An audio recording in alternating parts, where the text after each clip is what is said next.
तर विद्यार्थ्यांनो, ज्यांना ज्यांना 11वी ॲडमिशन प्रक्रियेसाठी पहिल्या राऊंडमध्ये कॉलेज लागले आहे, त्या विद्यार्थ्यांचे हार्दिक हार्दिक अभिनंदन. तर 11वी प्रवेश 2026 आपणास कॅप राऊंड 1 मध्ये नंबर लागलेला आहे. मात्र जरी आपणास 1 नंबरचे कॉलेज आले असले तर बऱ्याचशा विद्यार्थ्यांना आता ते 1 नंबरचे कॉलेज नको आहे आणि आता त्यांना दुसऱ्या कॉलेजमध्ये त्यांना पसंती क्रमांक त्यांना नोंदवायचा आहे किंवा दुसऱ्या कॉलेजमध्ये त्यांना प्रवेश घ्यायचा आहे.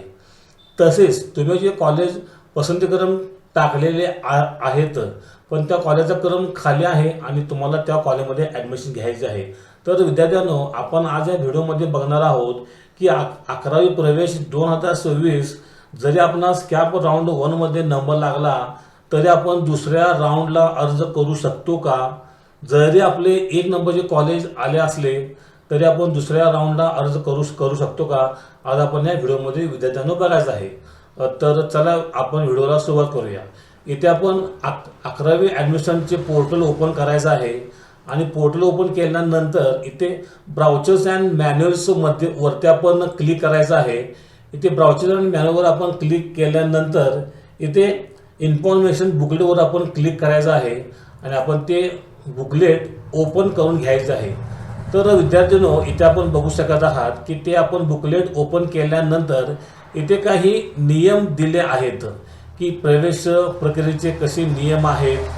तर इथे आपण बघूया त्या बुकलेटवरती 30 नंबर पानावर प्रवेश फेरीची यादी जाहीर झाल्यानंतर प्रवेश फेरी यादी जाहीर झाल्यानंतर विद्यार्थ्यांना प्रवेशासाठी मिळालेल्या उच्च माध्यमिक महाविद्यालयाची माहिती विद्यार्थी लॉग इनमध्ये दर्शवण्यात येते आणि ती तपासून आपण पुढील प्रमाणे आपली कार्यवाही करायची आहे.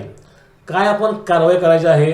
तर प्रथम प्राधान्यक्रम मिळाल्यास, समजा आपण जे पहिल्या नंबरचे कॉलेज टाकले आहे ते जर आपणास मिळाले तर विद्यार्थ्यास पहिल्या पसंतीक्रम दिलेल्या उच्च माध्यमिक विद्यालयामध्ये प्रवेश मिळाल्यास त्या उच्च माध्यमिक विद्यालयात आपली मूळ प्रमाणपत्रे व त्यांच्या छायांकित प्रती वेळापत्रकाप्रमाणे विहित मुदतीत दिलेल्या सूचनेनुसार सादर करून विहित शुल्क भरून ॲडमिशन घ्यायचं आहे.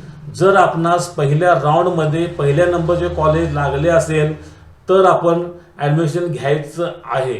मात्र नंबर लागला आहे पण आपल्याला दुसऱ्या राऊंडला जायचे आहे, भले ते आपले कॉलेज नंबर 1 चे आपले आवडते आले असेल, तर इथे आपण बघूया 1 ते 10 पैकी एक प्राधान्यक्रम मिळाल्यास पहिल्या पसंती क्रमांकासह अन्य पसंती क्रमांकाचे उच्च माध्यमिक विद्यालय मिळाल्यास व ते विद्यार्थ्यास मान्य असल्यास पहिला पसंतीक्रम सोडून तुम्हाला खाली 2, 3, 4 नंबरचे कॉलेज मिळाले, मान्य असल्यास असे विद्यार्थी निर्यादित कालावधीमध्ये सदर उच्च माध्यमिक विद्यालयात आपली मूळ कागदपत्रे, छायांकित प्रती, विहित नमुना शुल्क घेऊन आपला प्रवेश घेऊ शकता. तर आपल्याला याचा विद्यार्थ्यांना अर्थ असा होतो की आपल्याला पहिल्या राऊंडमध्ये कुठल्याही क्रमांकाचे कॉलेज येऊ दे, आपण प्रवेश हे घेऊ शकता. तर आपल्याला दुसऱ्या राऊंडला जाता येईल का? कसे जाता येईल? तर आपण इथे बघायचं आहे. अशा विद्यार्थ्यांनी निर्यादित कालावधीत संबंधित उच्च माध्यमिक विद्यालयामध्ये प्रवेश निश्चित न केल्यास त्यांना पुढील प्रवेशासाठी पसंतीक्रम बदलण्याची मुभा देण्यात येईल. तर इथे विद्यार्थ्यांना अतिशय महत्त्वाचा पॉईंट आहे. या 5 नंबर पेजवर आपण बघायचं आहे की ज्या विद्यार्थ्यांना कॉलेज अलॉट झाले आहे तर त्या विद्यार्थ्यांना देखील कॅप राऊंड 2ला जाता येईल. म्हणजे काय?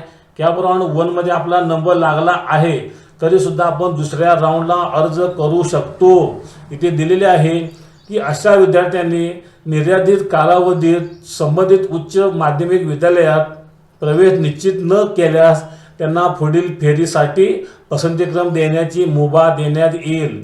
म्हणजे आपला जो नंबर आला आहे, आपण आपल्या ॲप्लिकेशनमध्ये तुम्ही प्रोसेस नाही केला ॲडमिशन तर आपल्याला दुसऱ्या राऊंडसाठी आपण पात्र आहात. तर विद्यार्थ्यांनो, ही एक आपल्याकरता इन्फॉर्मेटिव्ह माहिती होती की जरी आपल्याला पहिल्या राऊंडमध्ये नंबर आला तरीसुद्धा आपण दुसऱ्या राऊंडला अर्ज करू शकतो. तर विद्यार्थ्यांनो, माझा हा व्हिडिओ आपणास कसा वाटला मला हे कळण्यासाठी माझ्या चॅनलला शेअर करा, लाईक करा आणि सबस्क्राईब करा. आणि 11वी ॲडमिशन 2026 संबंधित कोणतेही प्रश्न आपले असतील तर मला आपण लगेच कमेंट करा. मी संतोष सरोदे आपणास सरकारी DNA मराठी या चॅनलच्या माध्यमातून आपणास त्याचे तात्काळ कमेंटमध्ये लगेच रिप्लाय देण्यात येईल. धन्यवाद. थँक्यू विद्यार्थ्यांनो.